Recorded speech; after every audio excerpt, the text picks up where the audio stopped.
payday, I would take out my entire paycheck in cash and I would split it up between these 6 different jars. Each of the jars was labeled for a different expense, like gas or food or entertainment. I did this so that I could physically see all of my money disappearing throughout the week, so I could shame myself into not spending. If I overspent in a certain category, like let's say I went out to the bar with my friend and I bought one too many margaritas, I'd have to watch myself physically stealing from the other categories to make up for it. Then I would go through phases where I felt really bad about myself. There is a freaking hair. It's been in my eye this whole time. Anyways, I go through phases where I felt really bad about myself. So I'd shame myself into not spending, but then like clockwork, I would end up going out and just like freaking spending everything again. I started to get crafty. I was like, okay, but if you spend on your credit card, Nicole, you don't actually have to take from the jar. And that's when I started to feel shame around spending any money, even on stuff that I needed. Didn't stop me from buying though. What I didn't realize is that managing my money like this was actually doing a few things that were keeping me broke. Number one, I was stuck in a scarcity mindset. I was scared about never having enough even when I did.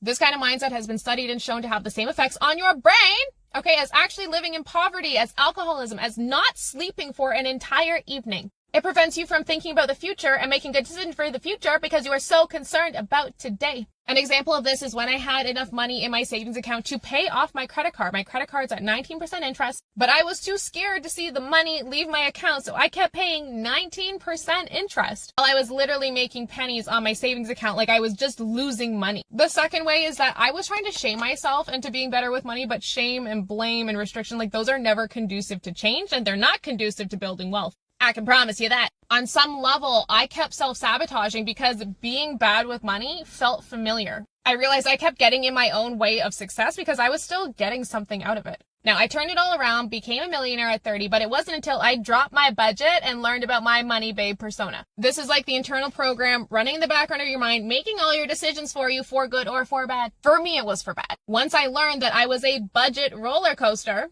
I was able to help me figure out the right strategies to change my story for good. And I have put together a free quiz, nobudgetbabe.com/quiz to help you find out yours. This could be the thing that changes everything.